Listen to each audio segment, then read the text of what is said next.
Good afternoon, everyone, and welcome to the UPMC Rooney Sports Complex here on the south side of Pittsburgh. Bob Pompiani, soon to be joined by Missy Matthews. We welcome all of you on KDK Plus and all the Steeler digital platforms around the world. Steelers getting ready for the Cowboys. Two of the biggest brands in the NFL go head-to-head. Steelers coming off a loss, their first of the year. Dallas off a win, both teams having injury issues. A lot to talk about today. Mike Tomlin is ready to address the media, so let's go to him right now. Good afternoon. Really exciting week here as we lean in on a big home game, prime time against the Dallas Cowboys. A lot to be excited about, but before I get into that, I'll always start with a quick assessment of our last performance and some injury information to kind of get us started. When I looked at the game, my feelings are very similar to what they were post-game. First of all, it could be described as a tough loss. I always kind of laugh at that because all losses are tough from my perspective. But I think that phrase means that we had our opportunities to win. And if it does, then certainly that is the case. A lot transpired in that game in terms of the reasons why we lost. But in spite of those things, and looking at the tape, man, I just see a lot of opportunities there that we could have done things differently and won the game. The turnover game is a major component of any game. I thought it was significant, obviously, in terms of the outcome of that game. We lost by 3 points. We turned the ball over inside the 10. We had a sack fumble that pushed us out of field goal range. We dropped the interception in the end zone on defense. We had a ball on the ground in the red zone in defense that we didn't cover. And a few plays later, they punched it in for 7. And so just the point differential alone in the turnover game was really significant in terms of how the game unfolded. I also thought the penalty component of play was significant. In the very first drive of the game, we were in field goal range. We got a penalty on a couple of offensive linemen that pushed us out of field goal range. For example, we had a 2nd down and 10 that was going to go to 3rd down and 10, but there was a penalty on Minka later in the game that extended that drive. You like to feel good about getting off on 3rd and 10 in that scenario. And so, some things that culturally we value, that we work on continually, were major components in the game in a negative way. It doesn't mean that we're going to change what we do regarding those subject matters. All it means is that we're going to do them more intensely this week. They're values for a reason because we realize they're significant components of every game. We've talked about those things a lot in this scenario. The reason why we went into that game 3-0 is because we were +4 or +5 in the turnover game. We've had some instances in the recent past with penalties. We've done what's appropriate in terms of getting officials at practice in a more extended way, for example. And so, I don't know that the result of the game changes our attitude regarding the subject matter, but it certainly intensifies as we prepare for this next outing. But aside from that low-hanging fruit, I thought there were some other things that really shaped the game, if you will. I didn't like the slow start on defense. We put the defense on the field for a reason, to set a tone, to quell the environment. Oftentimes it's difficult for offensive units to function at the early stages of a game in a hostile environment and things of that nature. That's why you put the defense on the grass. We didn't get the job done from that perspective. If anything, we just intensified the environmental component of the matchup. And so we got to do a better job there. We can't warm up to the action. It really hadn't been us, but it was us defensively last weekend. And so I'm excited about getting that group out and in the stadium again. That's a responsibility that I expect them to embrace, man. We got a lot of veteran players. And whether they're new to us or not, we got a lot of veteran players on that unit that understand the importance of that. And so looking forward to giving them another opportunity to manage that component of it. I did love the way they finished the game in terms of getting that necessary stop in an emphatic way. I think Indy punted on 4th and 15 there at the end of the game when we still had an opportunity to win.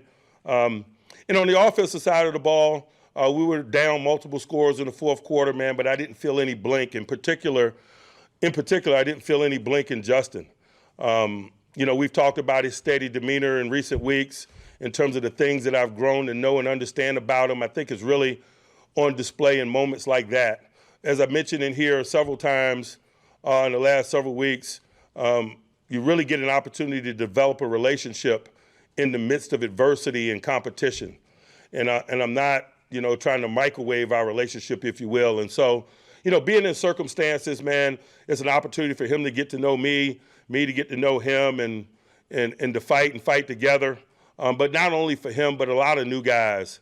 We got a lot of new and young guys playing in the offensive line, obviously due to injury circumstance. Man, I just really like the look in their eye and the feel within the collective as we faced the adversity that we faced, trying to work our way back into that football game. And so there's a lot of lessons to be learned, but we better apply them very quickly, man, because as I mentioned, we got a big game coming up this week.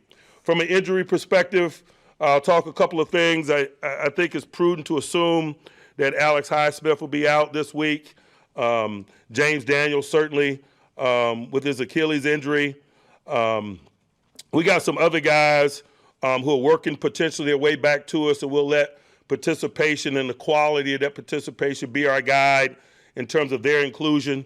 Jalen Warren, Pruitt, Patterson, Nick Herbig had an ankle injury. He was able to finish the game. It might limit him at the early portions of the week, but I don't know that his availability will be in question. Same with Benton. It might be limited at the beginning of the week, but certainly not in question. I'm excited about the potential of having Isaac back in the offensive line, especially given some of the attrition that's happened there in recent weeks. He was close last week. I think it's reasonable to assume that he's got a real shot to make it this time around. Just met with our training staff and Russ and plotted out a course for his work today. He'll have another strong work day today. We'll see how he feels in the morning, and we'll let that be our guide in terms of his participation. But it seems like he's in a place where his participation is going to pick up some in terms of a practice setting, a live pocket, if you will. We won't draw too many conclusions, but we'll just start that process, and we'll comb through that day by day, evaluate his ability to move and function and protect himself, and obviously evaluate his level of productivity, and we'll let that be our guide in terms of whether we get into serious consideration as we push forward toward game time this week. So in a lot of ways, I'm taking the same posture that I've taken in recent weeks, but I'm acknowledging that he's doing more work today than he did last Tuesday. It's probably going to produce the potential of more work tomorrow, and then we'll have some conversations as we proceed through the week based on the result of those things. From a Dallas Cowboy perspective, starting first and foremost with their offense, man, I just got a lot of respect for Dak Prescott. I hadn't seen a lot of him.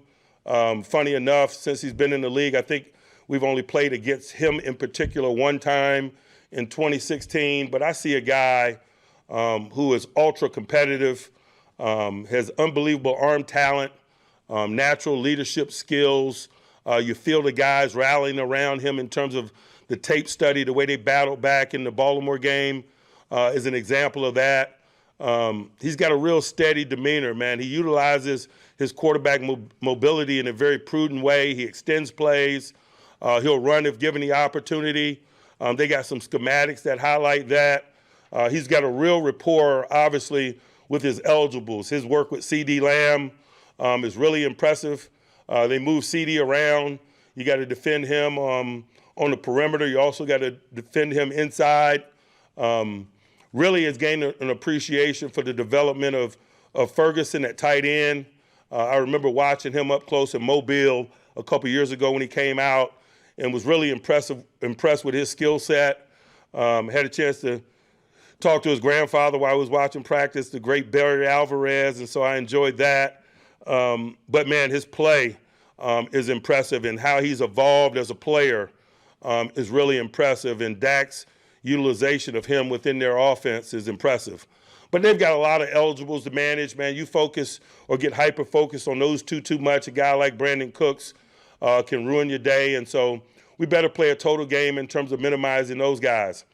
On the defensive side of the ball, man, they're going through some changes, obviously, with Dan Quinn and Joe Witt in D.C., and the things that they were able to do over there in recent years, particularly in some of their sub-packet stuff, was really challenging. But Mike Zimmer is no novice. He's been around.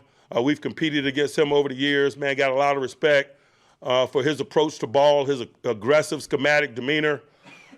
He's one of the godfathers of double-A pressure, if you will, in one-dimensional passing moments. I've seen it in Cincinnati. I've seen it in Minnesota.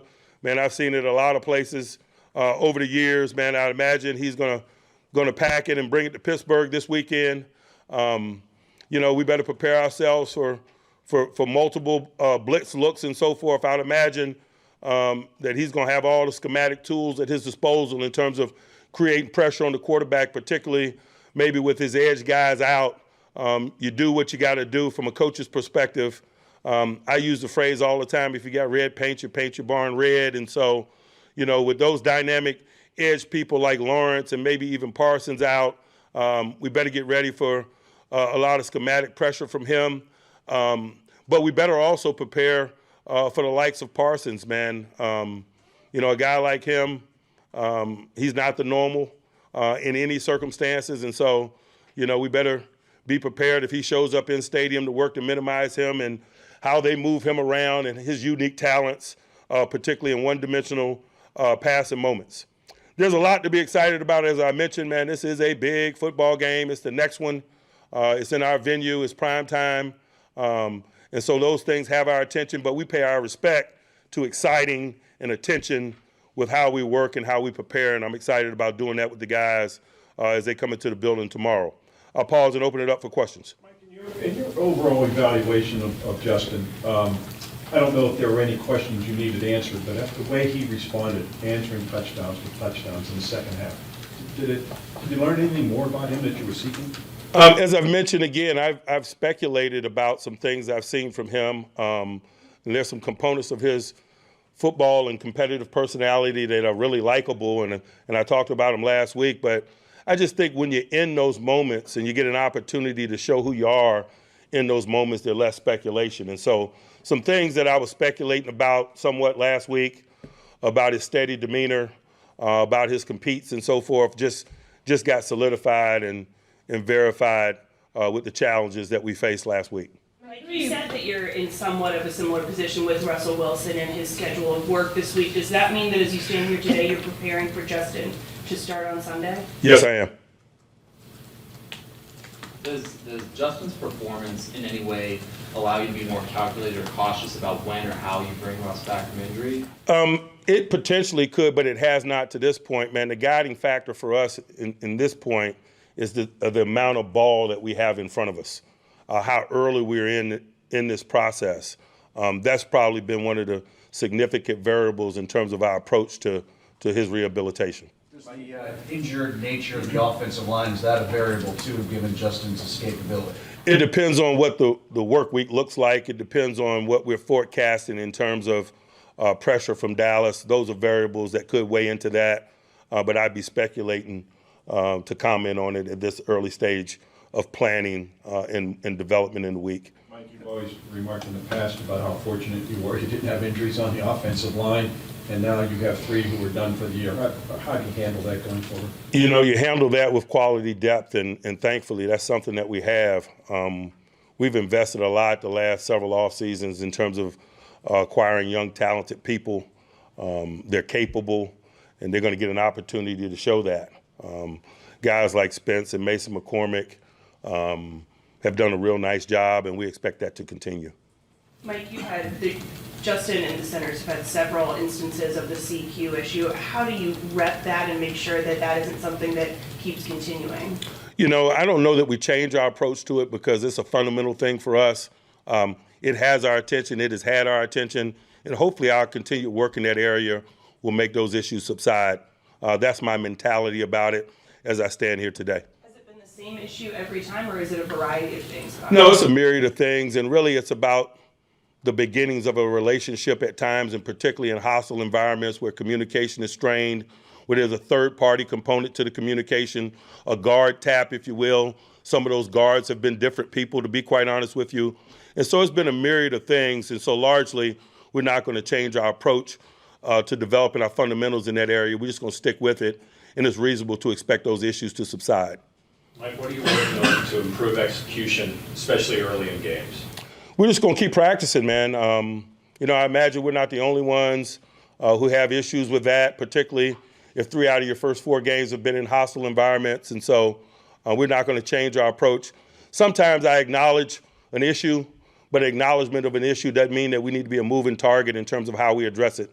Sometimes it's just more of the same and maybe more urgency associated with the same in terms of our work. Mike, what would you assign the urgency to maybe covering the middle part of the field or communication in the middle part of the field? And you guys played really good defense through 4 games, but that wasn't part of what the Colts did to you guys last week. Well, I'm sorry, what's your question again? How do you assess the urgency of covering the middle part of the field after the Colts game?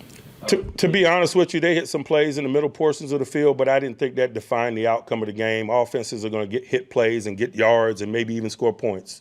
But I don't know that it's registering enough for me right now to address it as a matter, to be quite honest with you.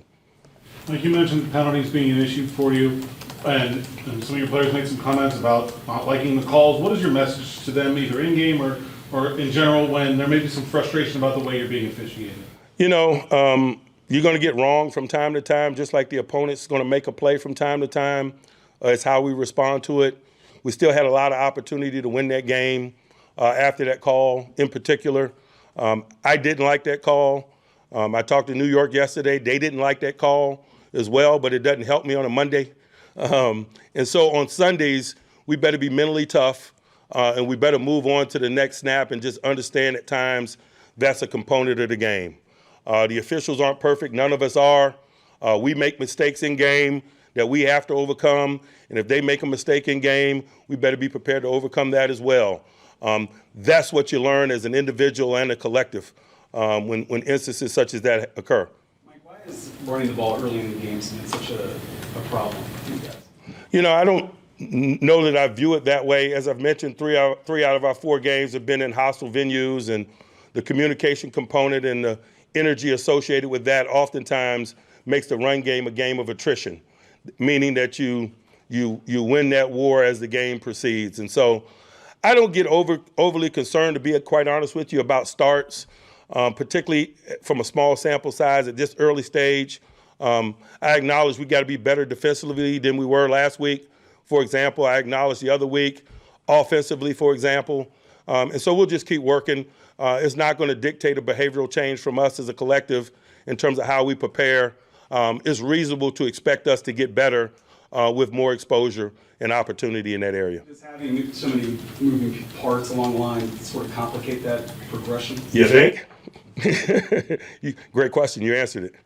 Darryl had success before he got hurt running the ball. Was there something that he was doing differently or that was working in the run game when he got in there? He was playing extremely well, but we're not surprised by that. You know, he's a dynamic guy. We're excited about continually including him in what we do. What was your assessment of McCormick getting his first start, and then also Anderson moving to the playing unfamiliar spot? Double thumbs up on both guys. But again, I'm not surprised by it. Both guys have shown maturity beyond their years in this developmental process and play to boot. And thankfully, I expect that to continue.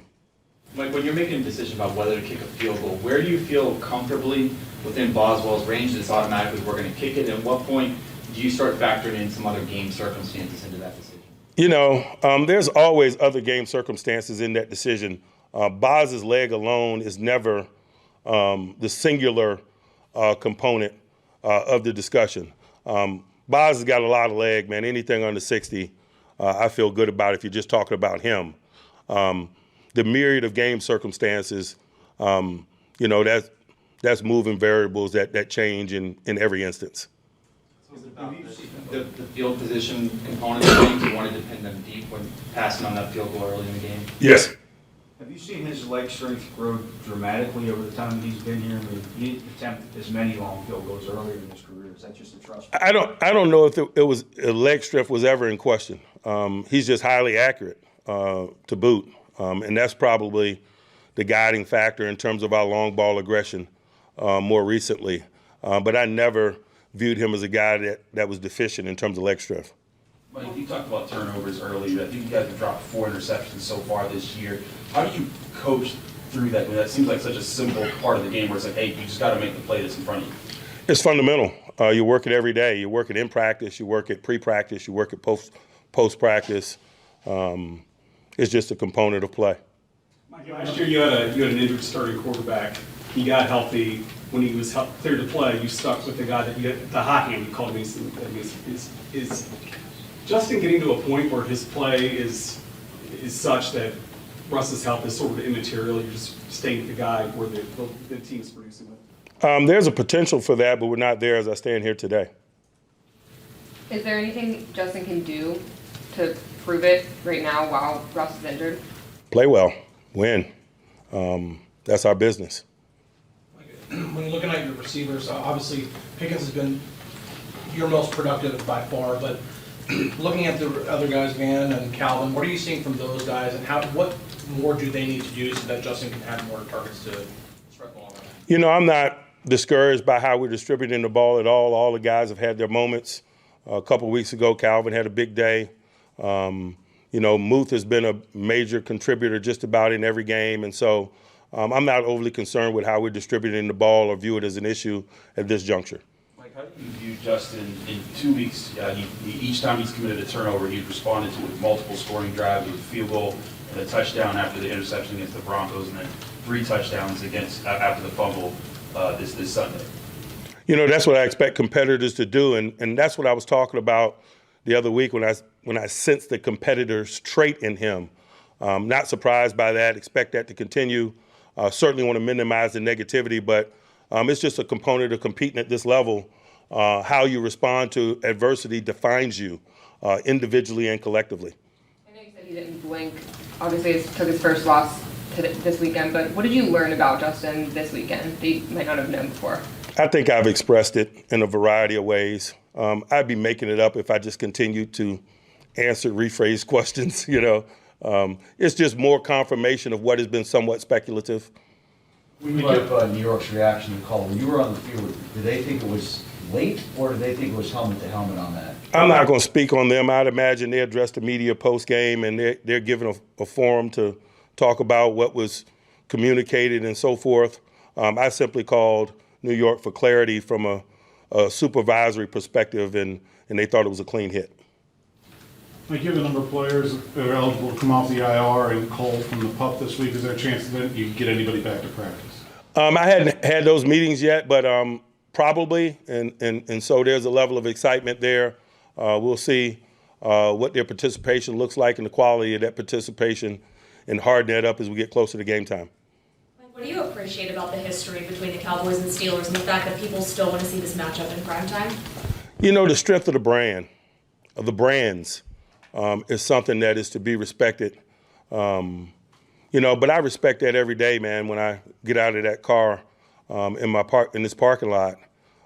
It's a responsibility to represent the black and gold, and I would imagine the guys in Dallas feel the same way. You can't put a price tag on standards and legacy, and both organizations have that.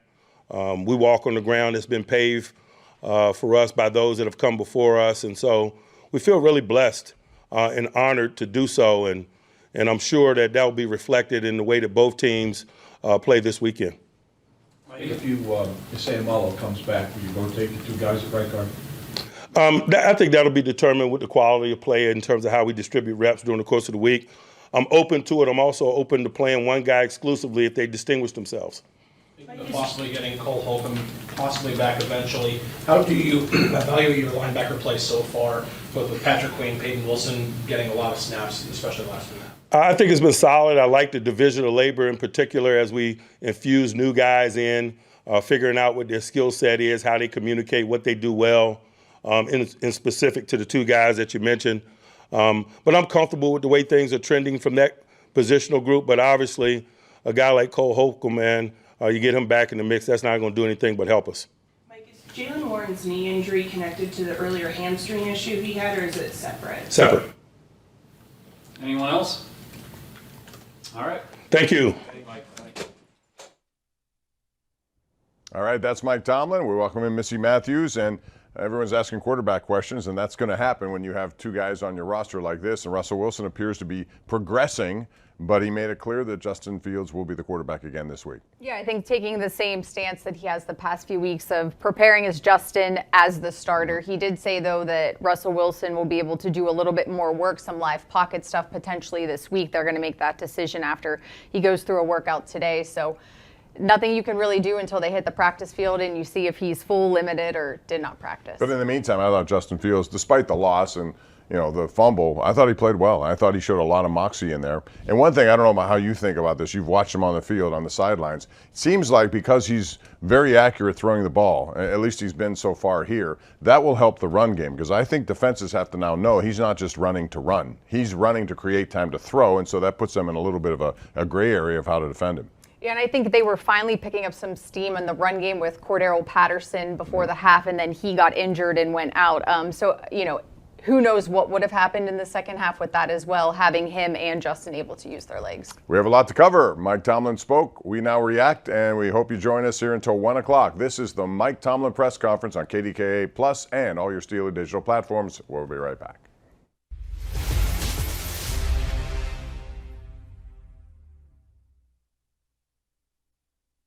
Hi, folks. Welcome to the Pittsburgh Steelers Hall of Honor Museum. Now this is the best era. I couldn't agree more. Those teams were unstoppable. The teams were really good in the 90s.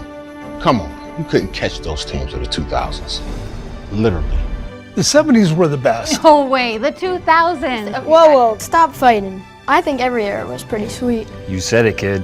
Hope you guys enjoyed yourselves. Wait, you're T? Gotta start faster. This game, I think it was, 14, 17-0? 17, yeah. You can dig yourself out of the hole, but you got to damn near be perfect. And, we missed opportunities, too. Turnovers, getting off the field on third down. As a defense, a lot of self-inflicted wounds, but hey, you gotta tip your cap to them. They executed better and got out with the win. With them going to Flacco, did that even present, I don't want to say more problems, but certainly a different one for you guys because of his experience? Different problems. Flacco has won a lot of games in this league, can dissect the defense, and he puts the ball where it needs to go. Your defense had been so good. What do you attribute the slow start to? Don't know. I think we didn't do great in stopping the run early. I thought in the second half we were better, but 85 yards a half is unacceptable. Cam, I think you guys started in nickel and pretty much stayed in it. Their two scoring drives. What problems were they doing to give you guys problems because they were taking advantage of it? I'll have to take a look. I think sometimes try to stay in nickel and then run the ball or quick passes out to try to counteract our rush, but you got to force them into tougher situations. Third and long is always an advantage for a defense, but we didn't take advantage of that. So where do you guys go from here? I think we come back in tomorrow, the next day, and continue to do what we do, and we got to go out there next week and put a W on the board. Is this one of the games where you guys kind of have to have like short-term memory type thing? Definitely. All right, thanks, Kim. How hard was it to not have Alex out there today?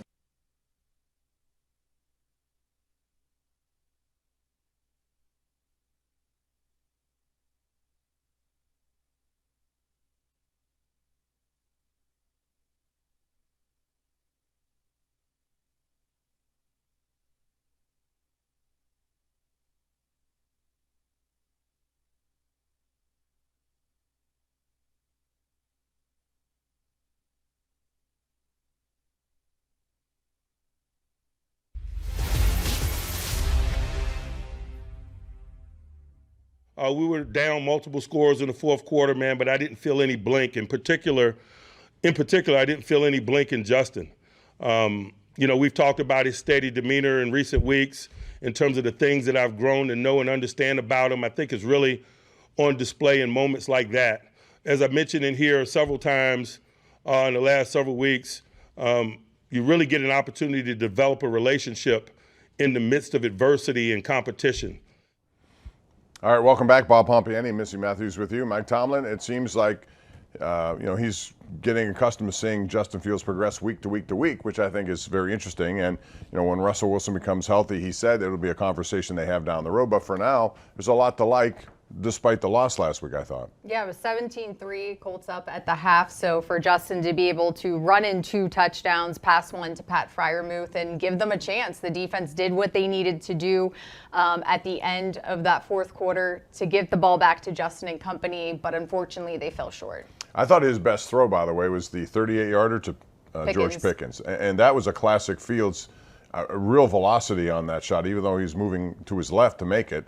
And when you make plays like that, again, to me, you're telling the other team that I'm going to use my arm first, run second. I think in Chicago was more, he's just running to run, maybe because they didn't have the kind of scheme he needed. 3 different offensive coordinators in 3 years doesn't help. But you know what I'm saying? I think it helps overall Justin Fields be successful in the pass game, which in turn can help his run game. Yeah, when you talk to Justin or any of the offensive players, it seems like that's how Arthur Smith runs his offense. Clearly it was, determined what he wanted to do. Russ got hurt in training camp. Justin had a chance, but he's going to play to their strengths, always looks at the different matchups with the opponent. It can change week to week. As Coach was saying during his press conference, Calvin Austin had a big game the other day. In Indy, not so much. And even Darnell Washington, we saw his first touchdown, the Steelers' first touchdown in Denver. And How about then it? even, Here we go. yeah, right here. Queued it right up.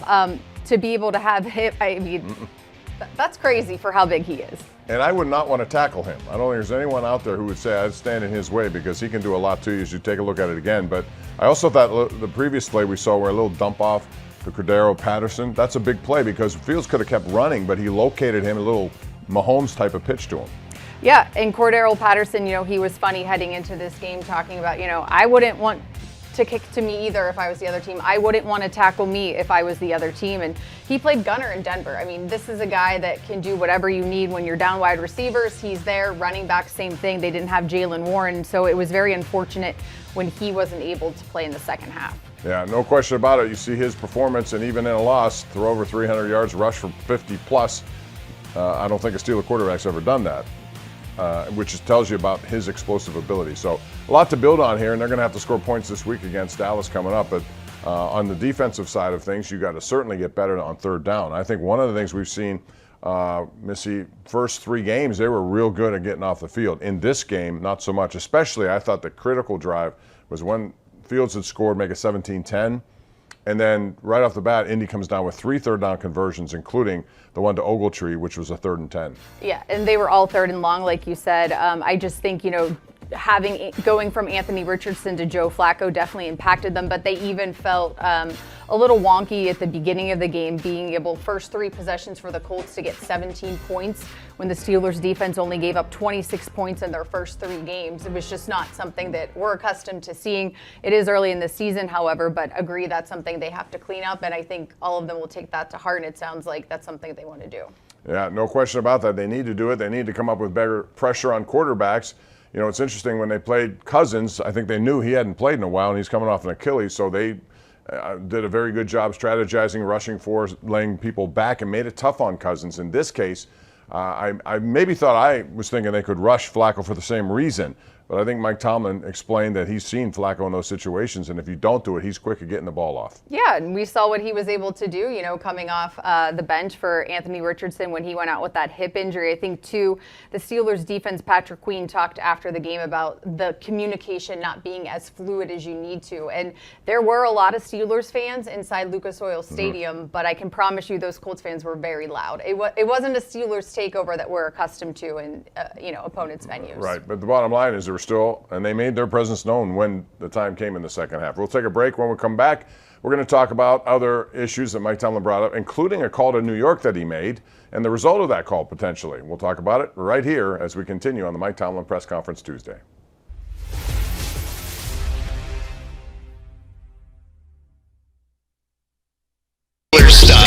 Presented by Neighborhood Ford Store, PNC, UPMC, and UPMC Health Plan. Watch our players, coaches, and special guests walk the runway to raise money for Steelers charities. Get your tickets at Steelers.com/SteelersStyle. Just got the call out, and I just have to snap it. I don't know exactly what happened on it, but it's unfortunate. feel for whether it was more the placement, like the height of the snap, or was it just too early? I haven't seen it yet. Yeah, like I said, I was making a call. I got the signal and finished making the call and snapped it. So I don't know. I'm gonna have to get with Justin and see what happened, but I'm not completely sure what happened. Did you feel like you guys had kind of regained some momentum there and things were turning? Yeah, I think, I really believe that we were going to go down there and score. I feel like we had the momentum.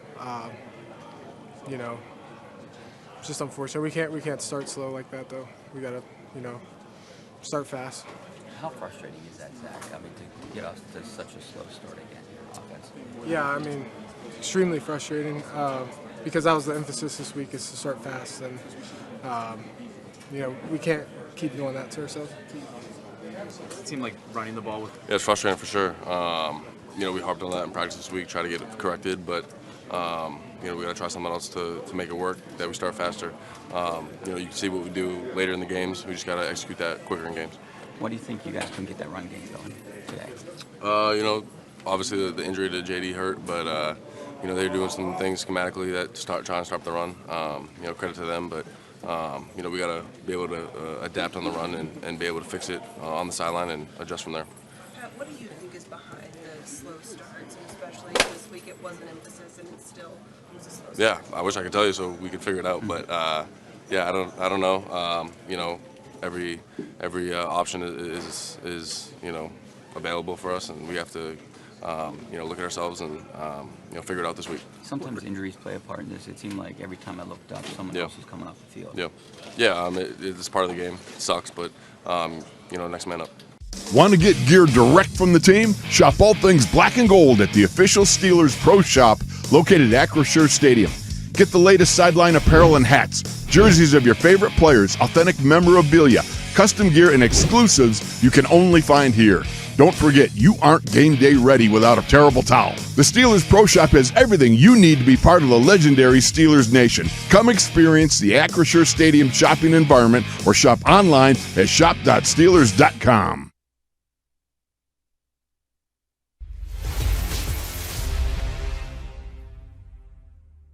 You handle that with quality depth, and thankfully that's something that we have. We've invested a lot the last several off seasons in terms of acquiring young, talented people. They're capable, and they're going to get an opportunity to show that. Guys like Spence and Mason McCormick have done a real nice job, and we expect that to continue. Like a lot of teams around the NFL, the attrition factor does come into play. A lot of injuries already. We're only 4 weeks into this, Missy, but the offensive line has gone through quite a bit. Very unusual to have 3 potential starters out long term, as they have seen. However, to quote Mike Tomlin, says, I gave a double thumbs up to McCormick and Anderson. Those 2 guys are young, along with Frazier. It's unusual to see 3 young guys on the interior of the line like that. Yeah, but they have, invested in their offensive line specifically in the last 2 drafts, something that they have taken very high picks with. Even Zach Frazier, where he was picked and selected Mason McCormick a little bit later in this year's draft. But you lose Nate Herbig, Troy Fatano, now James Daniels for who knows how long. It is not a great thing to not have guys gelling, I think, especially when you have those young guys. The only good thing is that this week it sounds like Isaac Seumalo could potentially be back. Coach Tomlin, said that during the press conference earlier when he was going through the injuries. That's a veteran guy who can maybe help calm everybody down, maybe help with some of the calls when you're in a loud environment and you need help like that. I think a guy like Seumalo can really help a guy like Frazier, too. He's played well. Of course, we saw the bad snap again this past week, but you could attribute that to a lot of things, I think. But Seumalo's a veteran guy who I think helps people around him. But also, though, the thing about it, now these guys who were your reserves are your starters. So they really can ill afford another injury. And it seems like, again, throughout the NFL, you can look at injury lists on all teams. They just continue to pile up. It's a difficult sport to last until week 17 when you need everyone and all hands on deck, most likely. Yeah, it does feel like in terms of transactions across the league, a lot of teams are taking players off of teams' practice squads because they need them to come right away. Obviously, teams can still trade until we get a little bit further in the season, but it does feel like there's a lot of injuries through 4 weeks. Yeah, and now injuries to the backfield, too. Najee Harris about the only healthy one back there. Warren seems to be going in the right direction. I thought Patterson ran extremely well last week. He got in there and, boy, hit the hole very hard. And then he got injured because he was a big part of that run game. Yeah, he said in terms of guys who are out this week, that would be Alex Highsmith and James Daniels, obviously. But you mentioned Jalen Warren and Cordero Patterson along with Michael Pruitt, Nick Herbig, and Keanu Benton, who were injured in game. Sounds like they may start limited, but we'll be able to see them. And then, as we said, Arrow pointed up for Isaac Seumalo, and we've already touched on the whole situation with the quarterbacks. Yeah, Patterson is 33, but as big as he is, he still runs very quickly, gets himself open. He's multiple usage kind of guy. And when you have somebody like that, you can line them up and do different things. I'm also expecting Connor Hayward to play a little bit more of a role in the offense. We haven't seen that so far this year, and on select occasions last year, he was very helpful in that regard. Yeah, I think, with Michael Pruitt being injured, they were using a lot of the 3 tight ends, and we haven't seen that as much with Connor, more of like the halfback situation with him. But I agree, just with the injuries and not being able to get the run game going, I'm sure there's something that Arthur Smith can scheme up. From the field vantage point, what did you think of Broderick Jones? Aside from the penalty he took, which, he can't make that penalty, they're going to call that most of the times. It was called on Spencer Anderson, I think, but really I thought it was Jones. But the bottom line was that he seemed to get more locked into that position at right tackle. Yeah, I think, the offensive line was going through some growing pains throughout the game, especially when you're not able to get things going. And I thought, he was able to help calm down the unit as well as himself, just like all of the other guys. Isaac Seumalo, even though he did not play, he traveled with the team. He was there, and he's one of those very calming presence on the sideline. All right, you're seeing some of the struggles with that offensive line at times. Again, Indianapolis came out with a lot of energy. You can talk to that. It seemed like they were right off the bat, despite their injuries, and they had a lot of injuries in their secondary, also defensive line, edge rushers, and yet they came out and really played well, I thought, in the first half of that game. Yeah, I mean, the Steelers won the toss. They deferred to the second half. As Coach said in his press conference, they chose to put the defense on the field because of what they've been able to do, and that quickly started to go badly for everybody as the Colts were just able to run up some points. All right, but the Colts came into that with not a good run defense. This week, the Cowboys, they don't have the best numbers there, but they're also the Cowboys, and they've shown that they can make big plays at big times. That's going to be the opponent. When we come back, we'll talk more about Dallas and what they bring here. They have some injuries as well, and we'll get into the call that Mike Tomlin made to New York and the explanation he got in return. All coming up as we continue right here on the Tomlin Tuesday.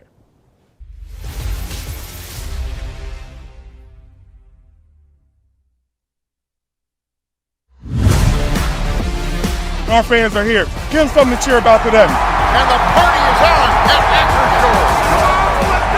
Oh my! Absolutely phenomenal. Interception on a pitch to the goal line. Touchdown Pittsburgh. That's just sensational. I can't even believe that I just saw what I saw. And he's sacked by T.J. Watt. You have to be here.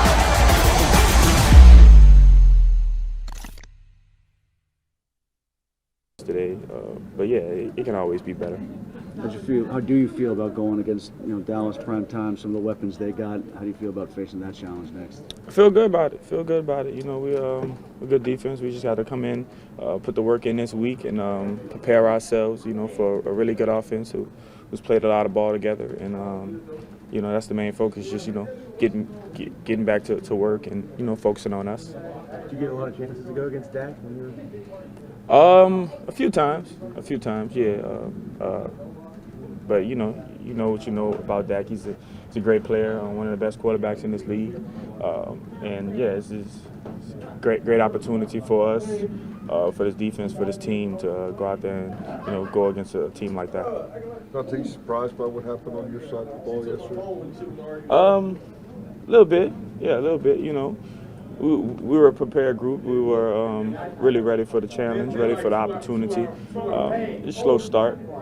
It happens, We're not going to really, lean too much on it. But, yeah, we're definitely surprised. I'm sure a lot of guys can say that. But, hey, it's the NFL, man. Those guys get paid, too. Those guys prepare, too. And you have to respect that part about the game as well. Dante, what did you learn from it? And what were some of the struggles with third down stops? I don't know. Like I said, it's still early. We haven't really watched it together yet with the coaches and stuff like that. But yeah, we'll see. We'll see, and I'm sure it's things that that we could fix them easily. You know, we got a lot of things fixed at halftime. But yeah, you know, you just can't start slow, man. Like I said, it's the NFL. These guys prepare too. These guys watch film just like we do, and yeah, that's just a part of the game you respect. And, you know, you come out on the other side of it, win, loss. You know, you just got to get back to work. Hi, folks. Welcome to the Pittsburgh Steelers Hall of Honor Museum. Now this is the best era. I couldn't agree more. Those teams were unstoppable. The teams were really good in the 90s. Come on, you couldn't catch those teams of the 2000s. Literally. The 70s were the best. No way, the 2000s. Whoa, stop fighting. I think every era was pretty sweet. You said it, kid. I hope you guys enjoyed yourselves. Wait, your T?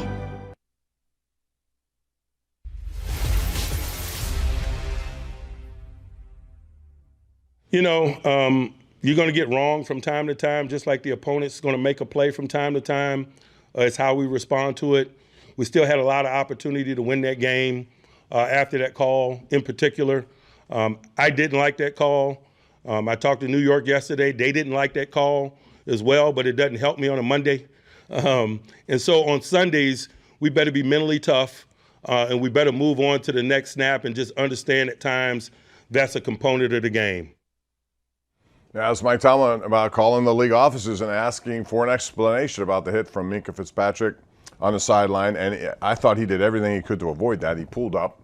At some point, you have to expect the receiver to make a play, and if so, you're trying to knock the ball away. So it's just, to me, it's the same kind of thing about landing on a quarterback. Sometimes you have no choice. You can't stop your body from doing that. I understand the safety component of what the league is trying to do, but at times I think it goes a little too far. I do think it's hard, though. You know, it's such a snap decision that has to be made.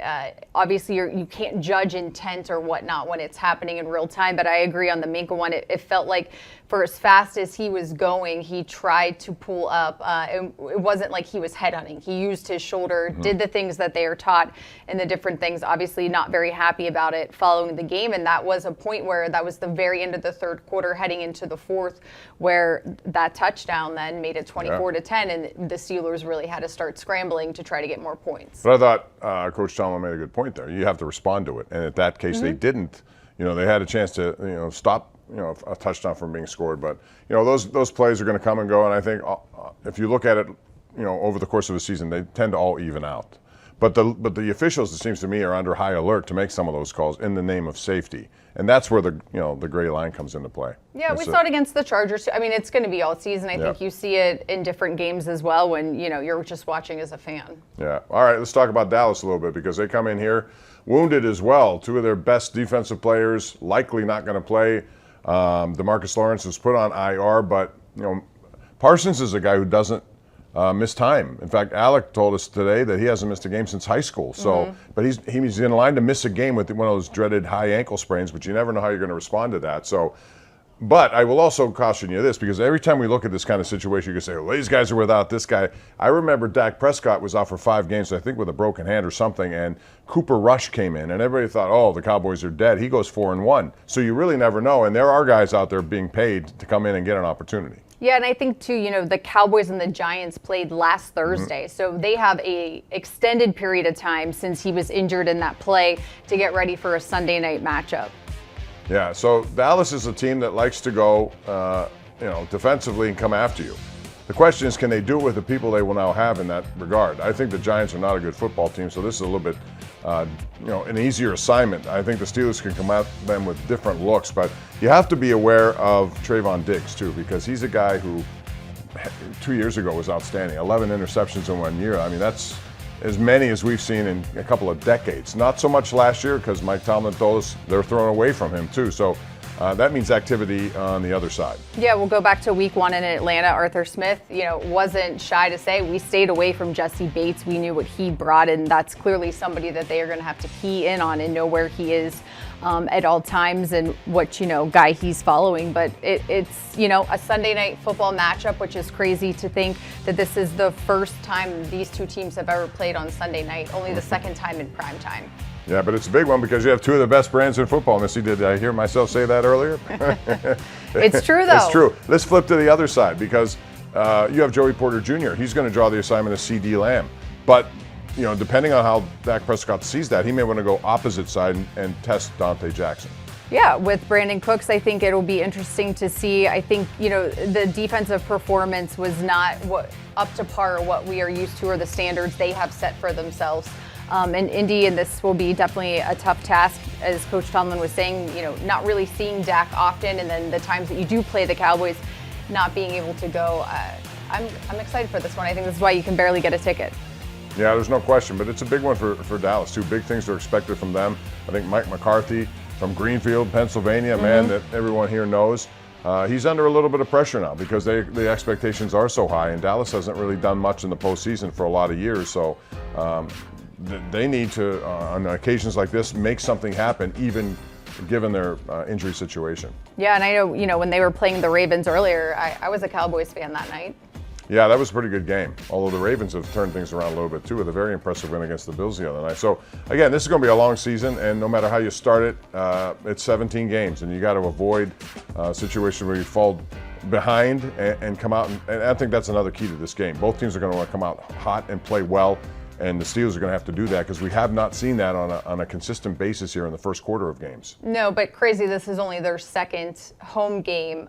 It's week 5, so they've been on the road a bunch. But I agree, I think you're going to have to erase those slow starts on offense and defense if you want to go toe-to-toe with this team. We will continue with this Mike Tomlin press conference. Steelers and Cowboys on Sunday night. Steelers are favored at home. And again, as Missy said, this is only the second home game. That means there's going to be a lot of home cooking coming up, and the Steelers have to feast on that home cooking. We'll be back with more right here on KDK Plus and Steeler digital platforms.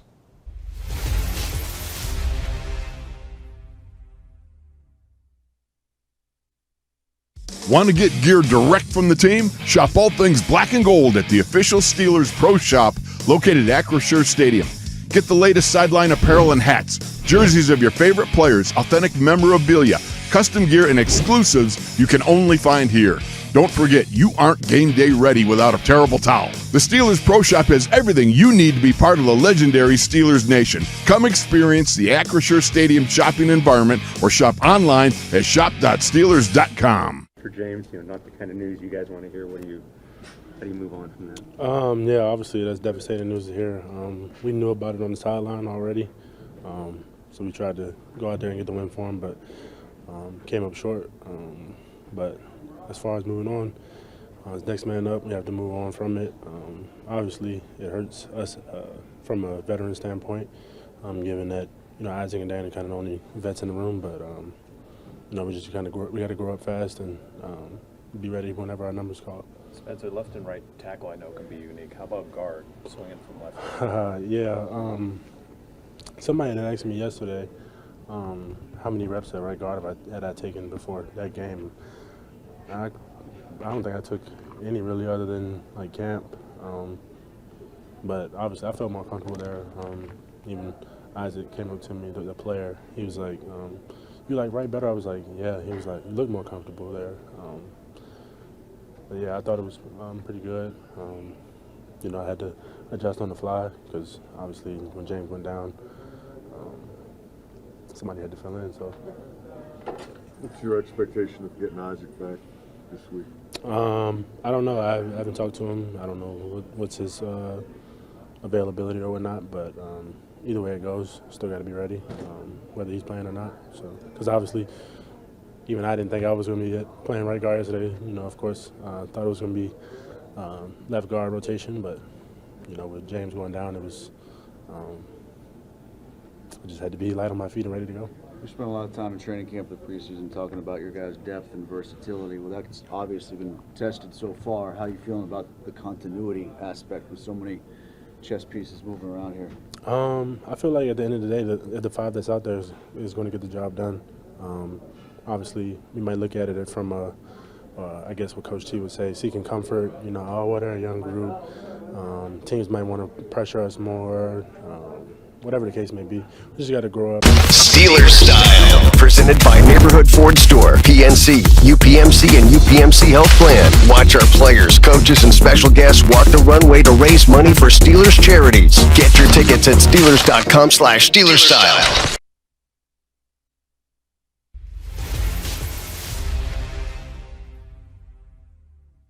You know, the strength of the brand, of the brands, is something that is to be respected. But I respect that every day, man, when I get out of that car in this parking lot. It's a responsibility to represent the black and gold, and I would imagine the guys in Dallas feel the same way. You can't put a price tag on standards and legacy, and both organizations have that. A lot of branding. I didn't want to say it. I did not want to say it because I heard it. I figured you would pick up the slack. Coach Tomlin heard you talk about two big brands in the NFL getting together on Sunday Night Football, and he took it to the press conference room, which I appreciate. How about that? That's some good. Sunday Night Football stats for you, Pomp. Under Coach Tomlin, the Steelers are 21-15 at home. They are 17-10 away, 11-8. Always good in prime time, and they're going to need a big performance against Dallas, especially when you consider injuries. And Missy, let's update for those of you who missed it earlier. All right, James Daniel, he is out, of course. Alex Highsmith looks like another week where he will not be able to go. But Nick Herbig, who helped fill in for him, he was also hurt in Indy with Keanu Benton and Cordero Patterson. Coach said they'll be limited. Jalen Warren, Michael Pruitt, kind of in that same situation. Could be the week we finally see Isaac Seumalo in the regular season, which I think will be good for everybody to have him back in the lineup if he's able to go. And Russell Wilson will be able to do a little bit more this week, it sounds like. So we'll have to wait and see. First practice report comes out tomorrow. I think Jalen Warren's a big part of this. You know, I thought last year, and even the year before, but more so last year, the 1-2 punch, the so-called thunder and lightning of Najee Harris and Jalen Warren was effective for both guys. And sometimes it's better to be a 60-40, 50-50 run guy as opposed to the bell cow all the time. How important do you think his return is, given the fact that, you know, Najee Harris is about the only healthy back that you can expect to be in there on Sunday? Yeah, I feel like they have to have Jalen or Cordero. I think if you can get both guys, that would be huge, but you never know how it's going to go with the various injuries that they're dealing with. Yeah, it would be helpful to have it just because it's been successful in the past. The other thing on the flip side of it is TJ Watt. We see, you know, week in and week out, there's a lot of holding going on in the league. Mugging, okay. The league can't call everything, but they have to call it once in a while. He seemed to be pleading his case a few times. If you're an offensive lineman who gets chipping help, how does TJ work beyond that if they're not going to call it? He is one of those maniacal guys who will find a way. It was surprising that when you look at the stats that he produced on Indy, not one of those, ones where you look at it and go, wow. I do think there was a lot of holding, but it's every week. Max Starks and I always joke there's going to be some point on the sideline where TJ is so mad about something that his mouth guard just spits out because he wants those calls, and I think he works hard to perfect his moves. There's no question. It puts a lot of pressure on the other side, and Nick Herbig is going to have to face that pressure this week against Dallas. And that's going to wrap it up for us. Missy, thank you. Always fun. You got it. We look forward to the brand coming up, both of them, on Sunday night right here at Acrisure Stadium. Good night, everyone. We'll see you again next week.